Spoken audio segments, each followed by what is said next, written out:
Tell me when. Good evening, everyone. This is the Inland Wetlands Commission of New Canaan on Monday, October 18th. Will the secretary take the roll, please? Yes, Mr. Chairman. Mr. Stepanek? Here. Miss Jameson? Here. Miss Kirby? Absent. Absent. Mr. Perkins? Here. Miss Brunali? Here. Mr. Sillo? Here. Miss Woike? Here. Miss Ross? Ms. Ross. Miss Ross? Okay, looks like we lost Penny for some reason. No, has- she's there. Oh, wait, there she is. Penny, go ahead. I'm Are here. you here? You here, Penny? Okay. Penny, Yep. Okay, everybody's here. Anthony, would you, since Peggy is absent, would you substitute for her, Anthony? Sure. And we also have a couple of vacancies, so I'd like to assign both Penny and Priscilla as regular members tonight so you can vote.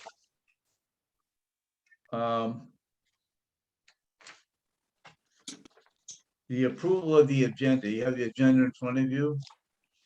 Anyone have any comments, deletions? If not, can we hear a motion to be approved? I move approval. Second.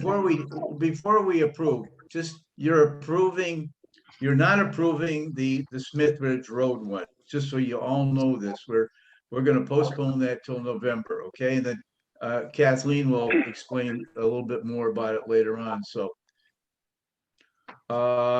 So I'm sorry, Angela. Yep, You I seconded? move approval. Okay, I'll second. George seconds. All those in favor, raise your hands. Aye. Aye. Aye. You all have a copy of the minutes of the regular meeting of September 20th. Any comments, deletions, suggestions? If not, can I hear a motion? I'll move. Priscilla? Mhm. I'll second it. All those in favor? Aye. Aye. Aye. Aye. We have one application on this sheet for the November 15th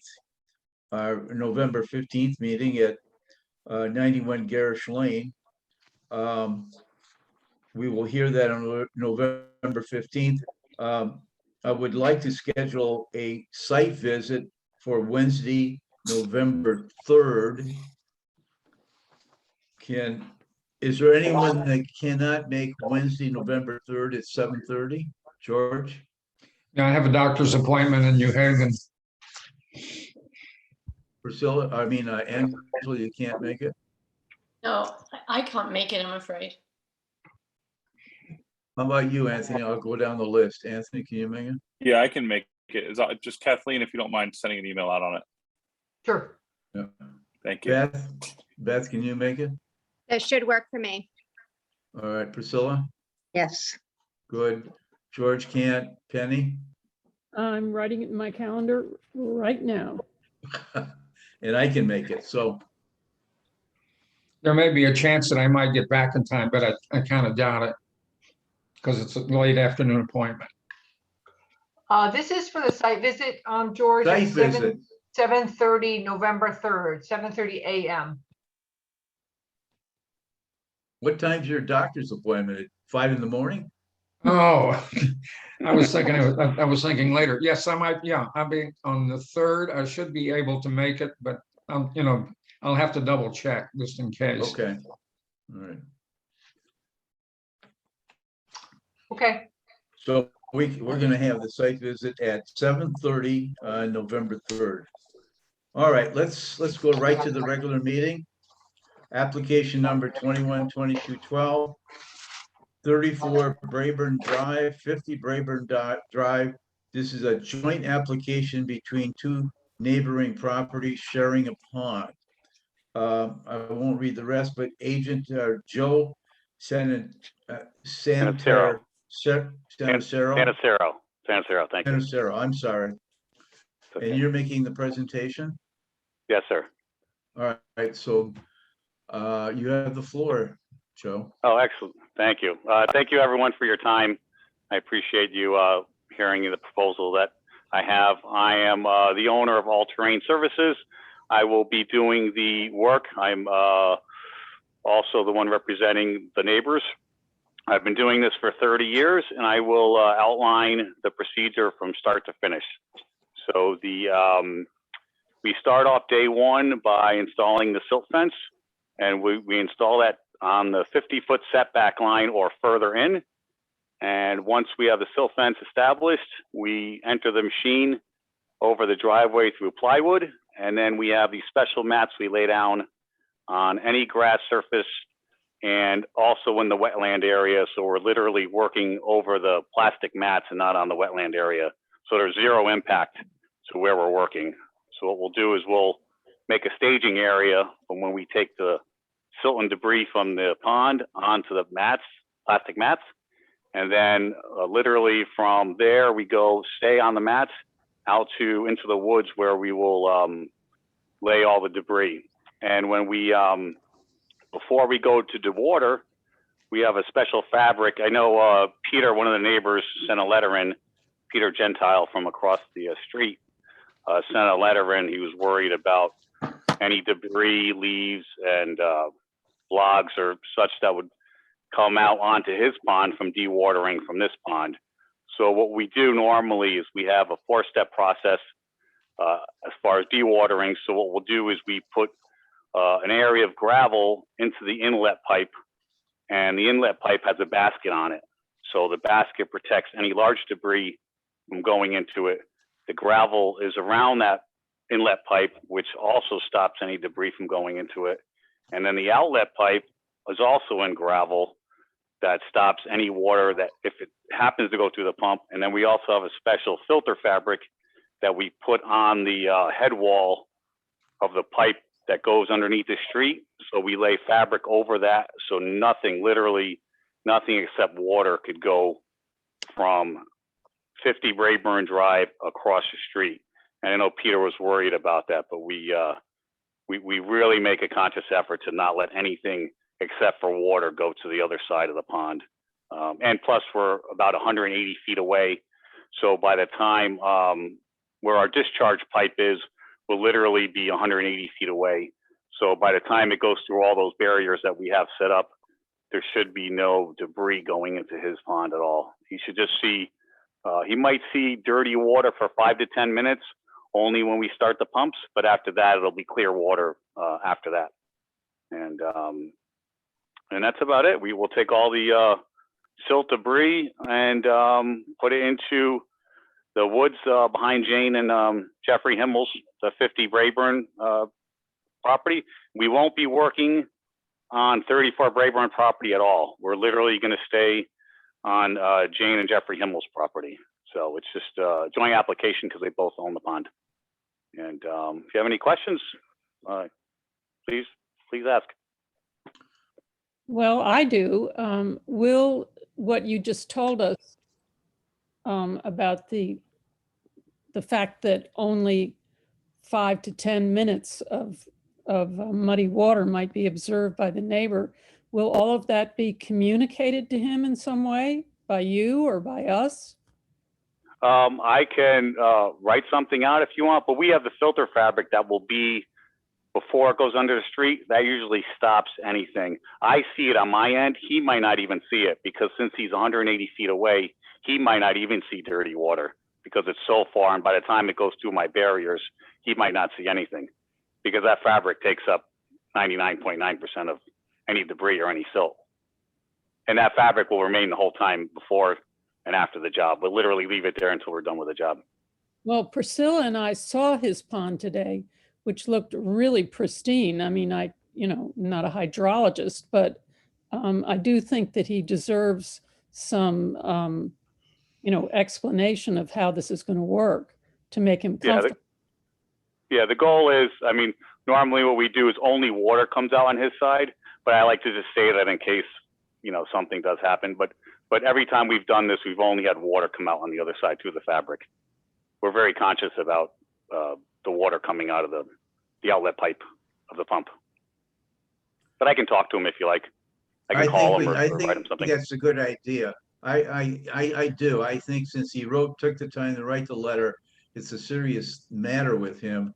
And I think we need to keep him informed of how this is working and what we expect the results to be. Yeah, I would. Yeah, if you could. There's less waste with our pump than with rainfall, because literally no solids, no leaves, no debris goes through our pump because we don't allow it to. So it literally clear water will be going, or actually only water will be going onto his side. And I can't guarantee that there might not be a tiny bit of sediment, because there's always some kind of something that, fine particles, but there will be no debris. And that's what he's worried about. He's worried about leaves and sticks and large debris. He said that after it rains, that he gets that after heavy rainfall. But I guarantee you, nothing will pass through our fabric. It can't. It's just impossible. So Joe, you put a cage on that pump and then wrap it in filter fabric, and then on the outside of that pump, then you put filter fabric in to the way of his pond. Is that how it goes? So what we do is we actually take the inlet and we stick it in gravel in the pond. So what we'll do is we'll dig a hole, take the silt out, put a pile of gravel in, put the inlet in with the basket and the fabric inside the water, wherever we decide is the best area, which is usually before the spillway is where we put the pump. And then the outlet pipe also goes in gravel. So that way it helps. So there's no large discharge coming out of the pipe. So that way it's hitting against the gravel. And then we put the filter fabric on the head wall, between the pipe and the pipe going under the road. We put fabric over that entire pipe. So that way that's the last line of defense. So you're triple protecting yourself. Yep, exactly. Because, and the good thing too is, since he's so far away, he's 180 feet away. So the good thing is that after it goes out of my outlet, by the time it gets to my filter fabric, the water will run clean. So I'm not worried about anything really going onto his property or going through the pipe except water. This is Angela Jameson, and I appreciate the map that's been put up, I think, by Kathleen, and I got it on a really large screen, but it's still hard to read. Where is the pump going to be, and where is the dewatering bag, and where is the muck that's coming out of the pond? Where are you going to be putting that? And I don't think I see this on this map, but maybe I'm just missing it. Yeah, the silt is up where that circle is. If you look on the map, there's a circle there.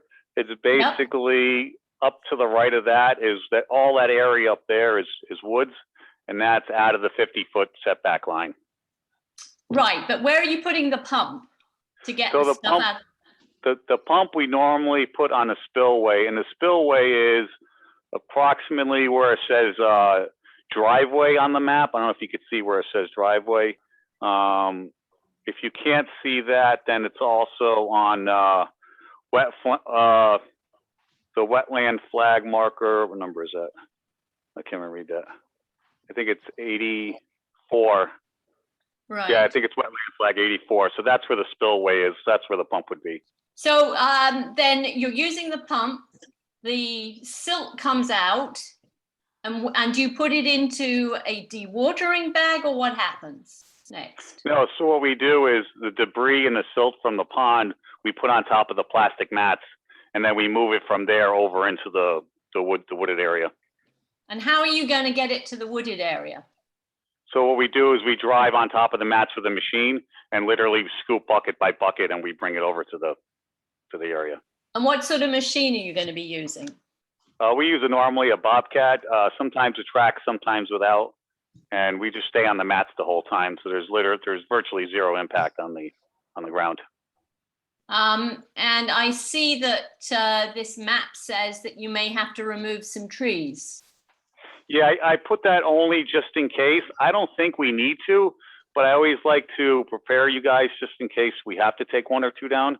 Originally, I looked at it. I don't think I need to, but I like to just ask permission before we do anything. So worst case scenario, I would say maybe 2 trees, but to be honest with you, I don't think we need to take anything down. Where would these trees be? Can you point them out if you had to take them down? Yeah, they are right on, let's see. What number is that? Right. Are they close? Oh, this is George Perkins. Hey, George. Are they close to the area where the benches and the table is set up? That looks like a natural area to access the back of the property. It's actually, yeah, right above the wetland flag number 1. It's right up on top of that is probably where we're going to be working. That's where our staging area is going to be. So right where the property line crosses the pond. Yep, right there, exactly. Whoever's circling that, exactly. And so the Bobcat will be going through the upland review area Yes. to the silt placement area. And how close to the pond edge will you have the Bobcat?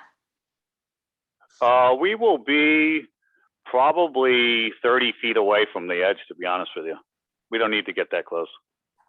But we literally lay the plastic mats from the edge. The plastic mats are covered the entire area. We make zero impact when we're working. You know, we were How much wondering, yardage are we talking about for the pond debris? I would say probably 300 to 400 at least. Unfortunately, we can't tell until we start digging because Yeah. you know the water. Once you dewater it, everything changes. You know, 50% less material. So I think to Angela's point, our concern / question is, you know, what the Bobcat bucket is what, a half a yard? So you're 1 yard for 3. It's 1 yard. It's a 1 yard bucket. Yeah. So you're gonna make 300 trips back and forth in that one area on the mats. On the mats. Yeah. Rated for that machine, correct? Yes, exactly. Okay. Yeah. And then once you get up to that impact. silt placement area that you guys have marked out. Yep. Do we need a machine to like pile it up? How high are you going to pile it? Are you going to be, you know, is it going to be? No. What we do is we level it out as we go along, so that way it's just a one step thing, not a 2-step process. You'll be tracking and dumping off the edge basically for a Exactly. couple of feet at a time. Exactly. Okay. you know, we were wondering today, are you going to do the entire pond? We're going to do, so when you look at it visually, we're going to do everything that visually is obvious. We're not going to go deep into the woods. We're not going to go to where the inlet is from up above, from the other person's property. We're going to do only what you can visually see, which makes sense to Jane and Jeffrey. That's what we talked about. We're not going to go deep into where the pond feeds in from the other property. So if you look at the upper left-hand corner, that's where the other properties are flowing into. We're not going deep into there because now you're literally, you know, treading into the wetland area as far as like disturbing vegetation and whatnot. So we're not going to be disturbing the vegetation on that upper left-hand area. But it seems as though the muck and the green stuff is throughout the pond. I mean, I just question how you can leave some of it behind, and what impact that will have on the pond going forward. Yeah. So when you're actually taking out the muck, you can feel the pond. I know it's hard to explain, but you can feel the bottom. You can feel the sides. So what we do is we literally just take out the loose material. So we would work up into that left area, that upper left area, until we get to the hard part. And it's obvious for me to see. It's hard for you guys to see, but once you have all that vegetation where all the trees are overhanging and trees are growing, that solid root system, you don't go into that system because now you're at the point where you can take a tree down and hurt the trees and dig up the roots. We stop when we get close to the tree line. So we just take out the loose stuff. It's obvious when you're in there. It's hard to explain, but it's. Joe, I'm sorry. I completely understand what you're saying when you can feel the pond. I mean, I've done, Yeah, good.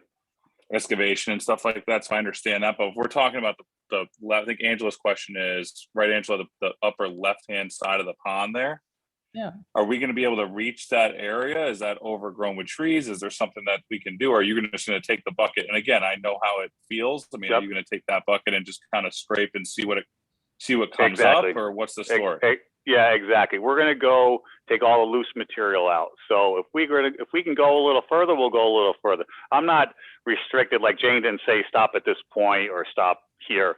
We're just going to go to what feels right. I don't want to get into the root system of the trees. I don't want to go too deep into the woods. I want to do what's obvious, so. I would agree. And I mean, I think that's a smart idea, but at the same time, I mean, to, again, Angela's point, we don't want to just leave stuff there. So, I mean, we do have Right. to make sure that you are doing the complete job.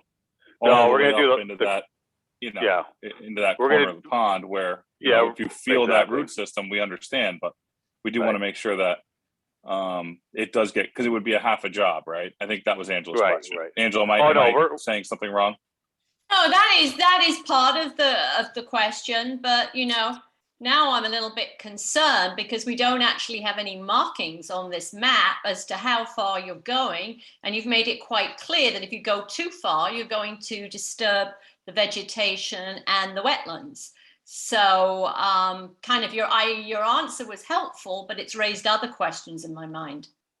Yeah, well, you can feel it when you're in there, and you can literally feel the bottom of the pond. You can feel the loose material. There's a definitive line between the loose material, the muck material, and the hard ground or the hard sides. So it's very obviously when you're doing the work visually to see it.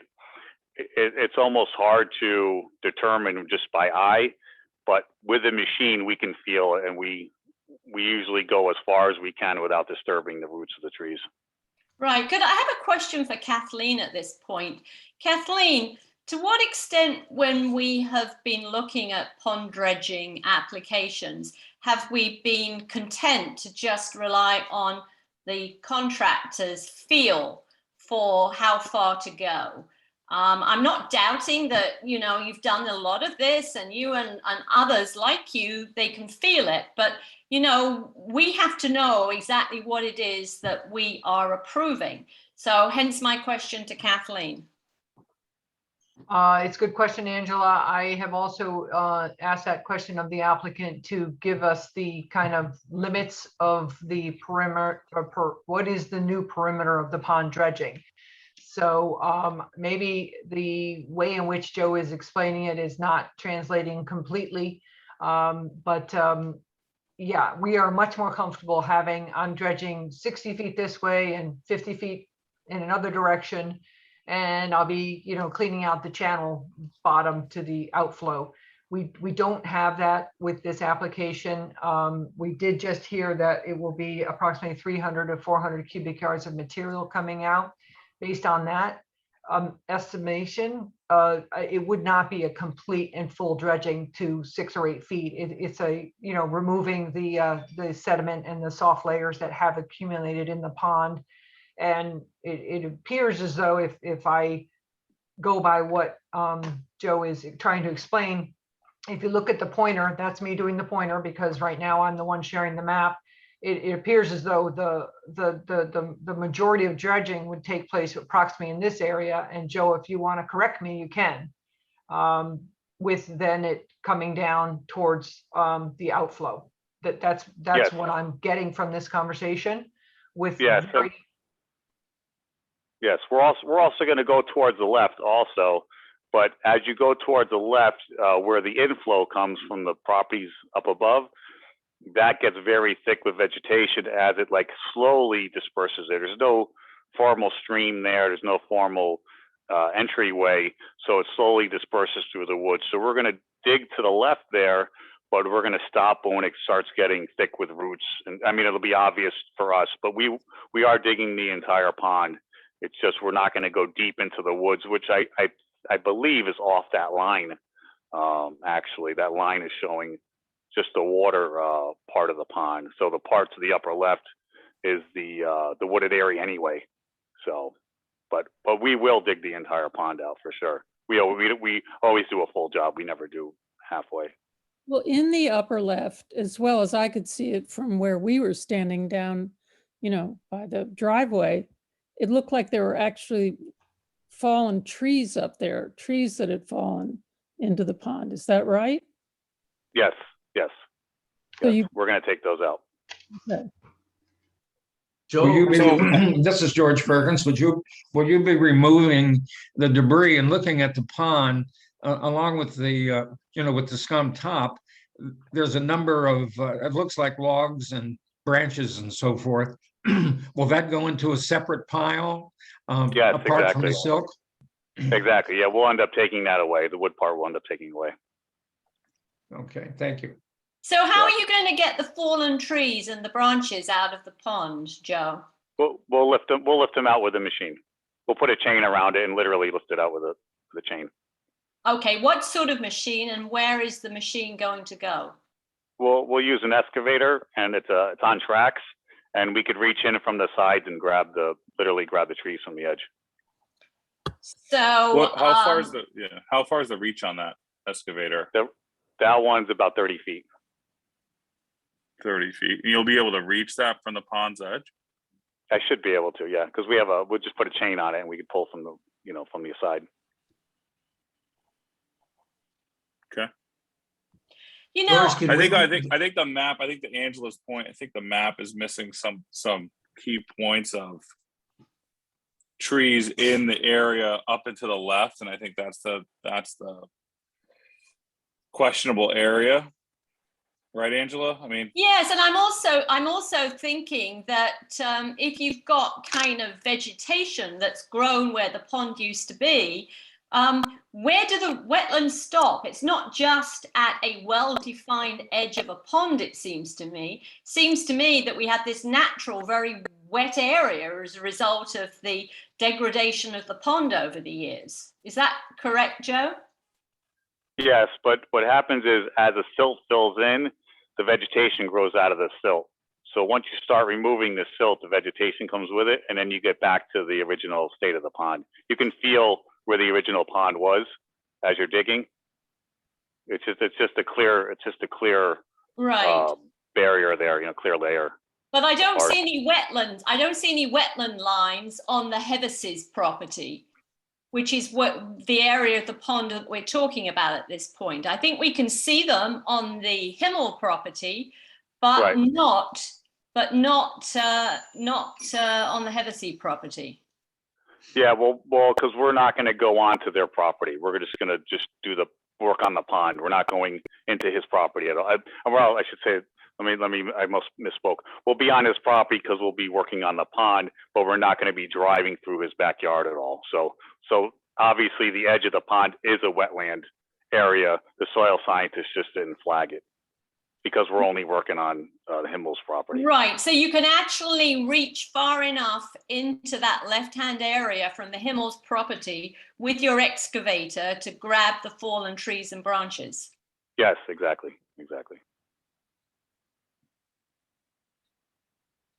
Joe, can we talk about the water going into the pond? Is there a main tributary or a brook or something that feeds it, or is it coming from a spring? Is it spring or? I think because of the topography, she's lower than the people behind her, and I think it's just flowing through the woods. I don't see a clear defined stream going in there. I just think it's slowly filtering itself through the woods, and then this is a low area, so it gathers here. It's not a constant flowing pond. Is it at a height, a maximum height right now, or will it go lower than where it is right now? Yeah, I mean, this is the most rainfall we've ever had in history, and she's never had that much water in the pond. In fact, when we dig it out, it's gonna take a little while, I think, to fill up. But since it's been so rainy lately, I don't think that'll be a problem. There's been so much rainfall. So is this a good time to dredge the pond? Should you try to let it go down a little bit, or? Yeah, no, well, we will. I mean, it hasn't been raining as much as it did this summer, so. But we're probably not going to get to it to November anyway, so it'll be a couple weeks before we get to it. How long do you think it will take to complete the work? We could probably do it in 5 days, weather depending. It depends on if it rains, obviously. But if the weather holds, we should be able to do it in 5 days. Is there any fish or anything in that pond like that you're gonna actually kill, or you're gonna try to save them if you can? Normally what we do is we don't dewater the entire pond, so there's always probably about 2 feet of water left in or 3 feet of water left in. So the pond, the fish usually are still there. We don't really dig the fish out. They kind of go into the corner. They swim away from us. They find their way away from us. Hmm. So could you talk a little bit about the current dimensions of the pond and what you think they will be like once you've done the job? The pond will remain the same size. We're not going to change the size of the pond at all. We are just removing the silt. And the only thing that would be different is on how far we go up into that left-hand area, depending on, how far is silt and what's loose and what's hard. I guess my question is, again, to Angela's point, sorry to piggyback off of you, Angela, but Okay. the scale on this says 1 inch is 800 feet. I don't have a proper scale on this, but I mean, from where you're going to be digging from to, like, let's say the middle of the left-hand, what we're talking, the questionable area, how many feet is that from the shoreline or the pond edge to the middle of that left-hand area of the pond? It's 1 inch equals 30 feet. So I have a ruler right here. So the pond is 60 feet wide altogether at the widest point. At the widest point. The widest point. Okay. And so what will the depth of the pond be, and also the gradient of the sides? How are those going to change? We're not going to change the gradients at all. I like to leave the sides hard the way they naturally are. I don't like to soften the edges at all, because a lot of that edge is lined with trees. So I don't like to rip out the root system. I like to leave that intact. We'll literally lay the mats all the way to the edge and work off of that. And as far as the depth, it's hard for us to tell. To me, it looks like 4 feet, but it might only be 3 feet, but it could be as much as 5 feet. The water is deceiving. Once you take the water out, you're left with just that layer of silt, and I don't think it's as deep as we think, to be honest with you. It looks like a very shallow pond, but we know once we start digging exactly what it is. So I believe that the pond hasn't been dredged for 30 years. Doesn't that mean that this is really quite a big undertaking and one that has a lot of unknowns? Yes and no. I mean, once you dewater it, the level goes down by 50%. So the hard part is dealing with the rain and Mother Nature. But once we're in there, it goes pretty quickly. So it's loose material. It's easy digging. The bottom is definitely hard. So we don't ever break through the bottom, because sometimes if you dig too deep, you could actually lose the capacity of the entire pond. So literally we stop when we hit the bottom of the pond. It's very defined when you dig. And we literally start on one section and we work our way out. And if it's a little more material, it's a little more. If it's a little less material, it's a little less. But the biggest thing is the water, fighting with Mother Nature with the rain. But once we get the pump going and we get, the water, most of the water out, it goes pretty quickly. Joe, I appreciate that you think you can reach everything from the Himmel's property in that upper left-hand corner with the excavator. But what happens if you have the pond dewatered and the excavator can't remove the trees or reach all the materials that you would desire to remove? If you would allow us, we can lay the plastic mats in, and we can actually put the machine partially in and pull the stuff out from the edge. Well, Would that happen once you've dug? Yeah, would that happen once you've dug out the area and hitting hard soil? But I'm sorry, you cut out. Would that happen once you dug out the area in which you were going to be bringing Exactly. the machine into the? Exactly. Yeah, we always leave the sides unimpacted. We never dig out the sides unless it was like some major cut. But we always leave the sides intact. We don't like to loosen the soil at all. I like to leave the pond exact same size. And this pond, the edges are naturally hardened and full of roots. So what we would do is dig along the shore as far as we could reach, obviously dewater. And then if we needed to go further in, we would lay the mats and just stay on the mats and go a little further in. So, You know, I guess- that isn't part of the application not part of the application I've read up to this point. I think this is the first time that we're hearing that you might actually have to go into the pond with equipment. Well, I might not have to, but if I have to, we use the mats. We stay on the mats. Worst case Joe, scenario. would you be opposed to? I think that I would be a little uncomfortable with you going into the pond with the machine, but I wouldn't be uncomfortable with you removing anything by hand and bringing it over to where the machine can reach. Is that something that's attainable? Is that something that's possible? I mean, give me an option, yes. Well, it's you're moving sand, so probably not. Only because a yard of material adds up pretty quickly. I'm sorry. I thought the question was about the trees, not the material. Oh, the trees, yeah. We just put a chain and just pull them out with it. If we have to jump in the pond, we would jump in the pond. If you put the waders on, that's not a problem. So why would you take the machinery into the pond? I'm confused. Oh, because you said if we couldn't reach, a certain area or something, we would go in with the machine. But we could do it by hand also. Is this the first time you're hearing that there's a possibility of taking machinery into the pond? Yes, it is. And if I could just revisit a couple things, and we'll come around to that subject as well. I'd like to go back to the measurement that was given and the 60 feet. Joe, if you see where my pointer is on the word pond. Yes. Yes. Yep. Is that where you're saying it's 60 feet? Because I would agree with you there that this is 60 feet. Yes. And then if you move up into this area, I'm calculating roughly 175 feet. Now, are you intending? I'm going the shortest width. I'm not going the longest width.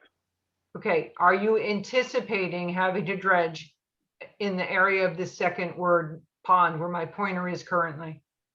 Yes, I would like to stay to the right of the pointer, and from the edge there's plenty of room to get the machine and dig from there. So your approximate dredging area known to you at this point in time is roughly from my pointer down. I'd like to do that upper left corner too, as long as that's a hard area. Okay, I guess I'm not totally following the conversation as well. If you're looking to dredge, this is 175 feet all the way across. There's no way your machine would be able to reach this 175 feet without laying some mats into the pond, and that traditionally is done. Usually timber frame mats or something heavy is laid into the pond bottom in order for a machine to walk out onto the timber frame mats and then reach the areas to be dredged. That has not been proposed at this point in time. And if you're anticipating dredging anything greater than 30 feet from the shoreline, then I think revisiting exactly your approach to dredging and doing a full proper dredging of the pond probably should be tabled till next month and go back and look at this, because I think I'm trying to keep notes, and the questions are being fired off so quickly, it's getting a little difficult to follow. But I think you have a problem with not being able to address exactly the metes and bounds of what you're looking to remove from this pond, and getting some more data on the actual methods in order to accomplish a proper dredging. I can reach from that upper shoreline area, that upper left area. I could reach from the shoreline up there. It's 175 feet away. I don't know how that's possible. No, if you follow the If you stay on the Himmel side of the pond and go around with the edge of the pointer where the P is up there, you can reach out towards the Hevesys property. I'm sorry, I feel I need to, and maybe the commission members do as well. I need to see this on paper so that I understand fully what you're explaining, because Okay. I'm very confused at this point. I rarely get this confused during a presentation, but I think I'm there. I'm confused. I don't know if other Okay. commission members have a better understanding of everything that might be happening here. It's to the homeowner's benefit that we make sure that the application is complete and well vetted, and that we as the commission and I as the agent have everything on a piece of paper that fully details how this is going to take place, so that we don't have issues along the way. At this point in time, I feel like we do have too many issues. I don't know how you'd walk a machine up in this area, because that now you're on the Hevesy property, and this area hasn't been flagged for wetlands, to Angela's point. If you're intending to do all of your dredging from the Himmel property, you could reach 30 feet out and that's it. But Well, the Hevesys gave me permission to go on his property, so we can go to that upper left area. We're just not going on his grass side, which is the opposite side, the left side. if you're intending to move machinery over in this area needs to be flagged for wetlands, so we know what we're dealing with in that area. It hasn't been flagged, to the best of my knowledge, or at least it's not showing up on this survey. So if your intention is to have a machine working this shoreline here, that needs to be flagged for wetlands, so that we can fully anticipate the full impacts of any machine or dredging operations on that northern shoreline. Okay. Okay. Yeah, we were just going to stay on the plastic mats, but yeah, the soil scientist, he didn't flag that side. He only flagged the Himmel side. But I can have him flag that side. I think it's just a matter, Joe, of just mapping it out a little bit better. And then we Okay. can have a better idea what's going on. I think I honestly believe that you have it all worked out. And I do the same thing when we're in, certain job sites. I think that just putting it on paper and giving us a little bit more insight on what you're thinking or what you're planning on doing, I think that would just make it easier for us to understand. Okay. Certainly, But I'm not, I to Kathleen, I think, we just need to see what you're thinking and we can move from there. Okay. It's pond dredging and trying to allow these type of operations to occur tend to be a favorable thing, but it's the means and methods of how you actually get there that we're most concerned about, and the protection of the wetlands and the protection of the property owners who are doing this type of activity. It is really important, and Anthony is correct. We've got to have it on a piece of paper that is fully, clearly understood. I think you've heard a lot of questions and comments from the commission members tonight, and hopefully that will help, getting a more defined dredging plan together. So if we did use the timbers and go into the pond, do you still need the Hevesys property flagged if we come in through Himmel's property? And Joe, this is George Perkins. I think it would be very helpful if we did have the wetlands flag all around. You're answering the questions very well. You obviously know and have done this business for a long time. Other than Anthony, most of us here are not that familiar with it. So to try to anticipate the problems, for example, in bringing the machine in, we really need to know about that in order to make an educated decision. Okay. Okay. Yeah, I think we always I think a two option thing would work out best, because if you can't go into the pond with the timber, then I think it would be good to go around, and I think it would be less invasive, to be honest, as long as you think you can walk the machine around there. I think having just the wetlands flagged again will give us a good idea.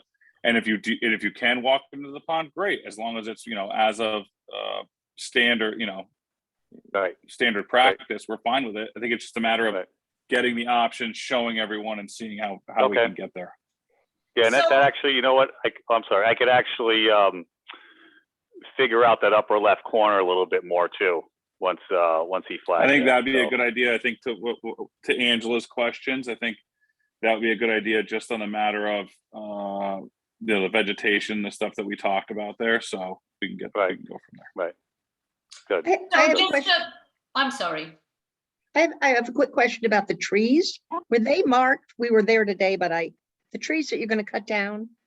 No, Have I you didn't mark anything because I'm hoping not to cut anything down. We try to not cut anything down if we don't need to. So I didn't mark anything because I'm hoping to go around them. So I would encourage you to relook at your soil disposition area and a realistic look at trees that will need to be removed.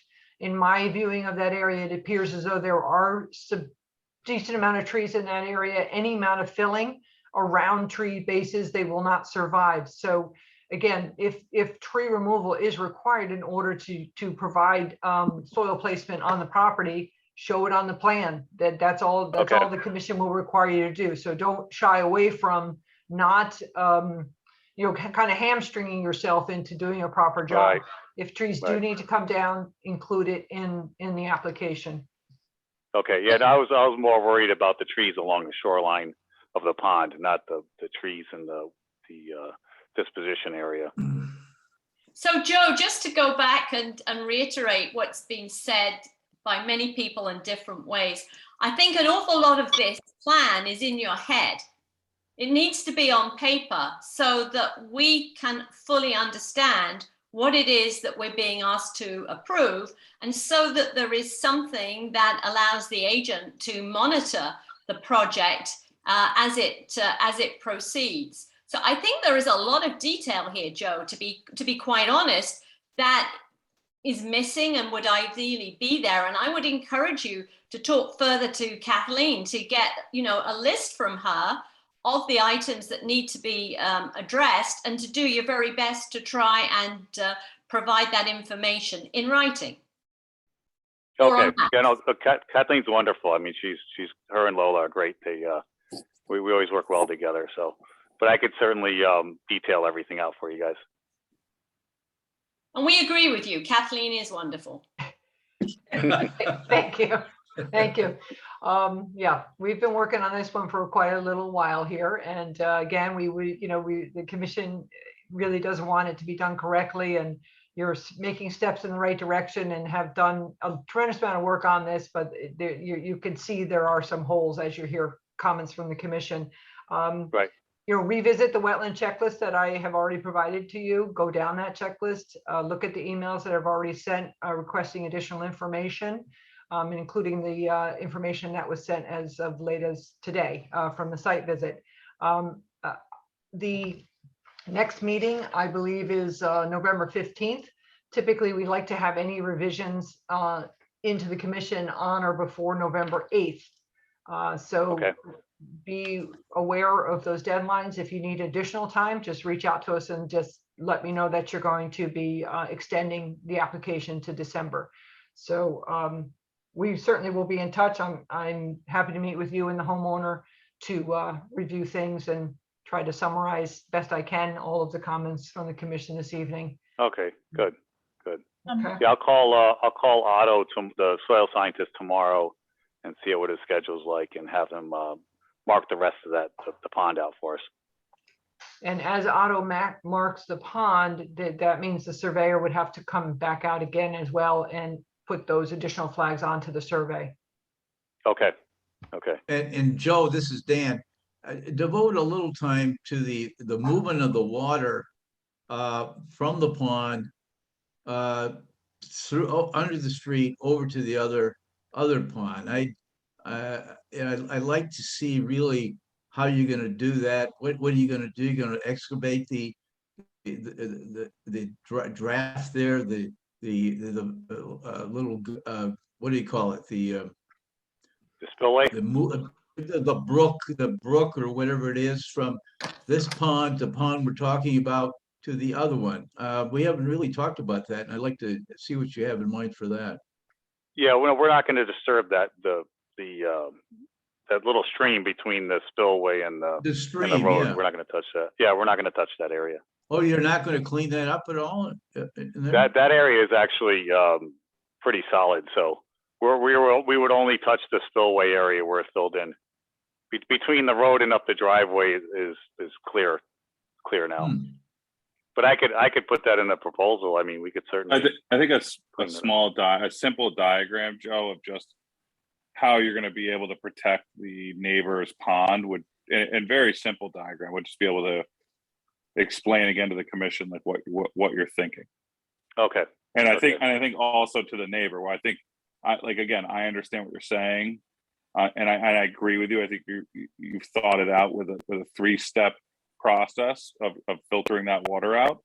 But just so he's comfortable and the commission's comfortable, it'd be nice to just have a small diagram just Okay. describing what we're going to be doing. Right. Not a problem. Sure. Thank you. You're welcome. I have a question about ponds in general. It's a sidebar kind of question. This pond, the pond in question, is completely covered with duckweed, whereas the one across the way, the neighbors across Brayburn, is completely clear. So what makes a pond, at this time of year, especially in the winter, it seems to dissipate. But these small ponds all over the place in New Canaan are completely covered with green duckweed. So how does the guy across the way keep his free of that?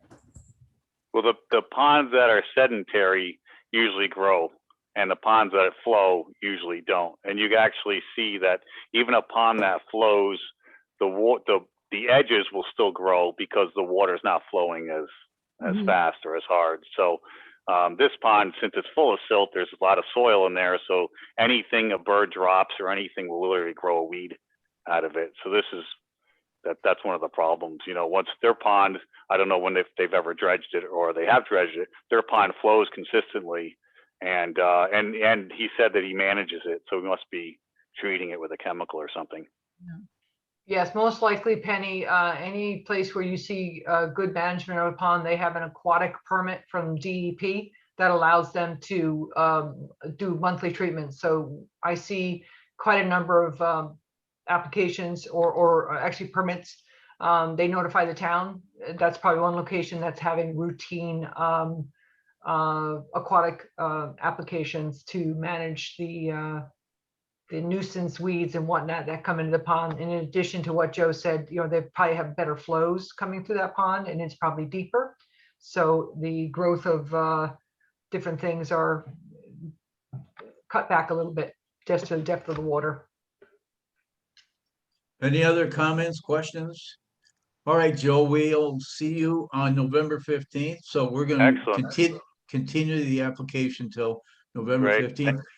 And by all means, give Kathleen a call if you have any questions or comments. okay? Wonderful. Yeah, no, I appreciate it. Appreciate your guys' time. We'll get this straightened out.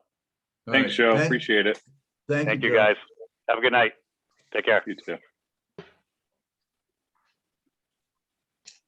Wow. As I said, we're going to postpone the 807 Smith Ridge Road application until November 15th. Kathleen, would you like to add anything to that? No, just that, post a site visit with this morning with multiple commission members, a lot of questions were raised. All of those questions were relayed to the applicant, the applicant's consultant who was actually at the site. He contemplated trying to get everything together for the meeting this evening. In addition to that, there's another issue that's come to my attention at that location that they are further going to be looking into.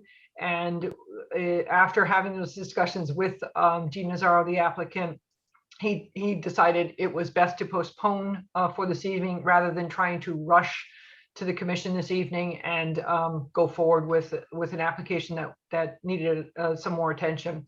So I am already in discussions with, and he's relayed all of this to the owner who may or may not have been available even this evening for the meeting. So we need some information from the actual owner as well regarding some things at the site. So the two consultants were not able to answer those questions. So we are, I'm already in conversations with Kate Throckmorton, who's also helping Jean Nazaro with this application. I'm going to be sending her the wetland report that was done previously, and also meeting with the homeowner and Kate Throckmorton to start working on some of the issues that we see at the site, and then hopefully deal with the actual pond dredging application, which should come together pretty quickly.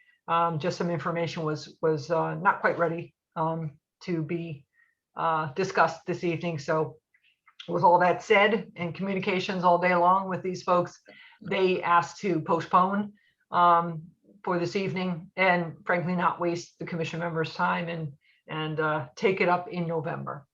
And I will be giving you additional information. I'll give them some deadlines, just like Joe has, November 8th on or before. I can ask, hopefully they will provide it, and I'll be able to get you guys the information to explain and review 807 Smith Ridge. Kathleen, do you see, and I know this is a question maybe you can't answer, that once after you discuss this with the appropriate people on 807 Smith Road, we might have to do another site visit for going out there? Or do you think? Sure. Sure. You know, that's a great idea, Dan. I think we should add this one to a second site visit, because I would like them to reflag the wetlands. The flags were not present at the site visit, so they are already contacting a soil scientist to flag the wetlands and get that delineation there. So I think we will add this to the November 3rd. It's a good idea. Okay. Kathleen, do you think it'll be necessary on the site visit to Smith to be able to go down there, or can it be done from the road for those of us with the canes? It is a tricky access, so seeing it. I can vouch that I'll go back down and take a look. Okay. Yeah, Okay. I have asked the applicant to provide some additional photos, because it is a dicey one to get down to. I don't know that potentially there's some sort of access that could be provided, vehicle access. I don't know, but in lieu of that, we certainly can have the photographs. Some The photographs would be helpful. available. Okay. Yeah. I drove to the pool house and then I walked down to the brook and the pond. So, I mean, I can imagine if you've got a cane though, that is really a challenging. Yeah, it was slippery and wet today. You know, three of us did go down and right to the pond edge, and it was, it's tricky. It's a tricky site, so I can appreciate that. I don't want anyone to feel that they have to make the journey down. We will provide a photographic evidence. Yeah, or I think even a there's video.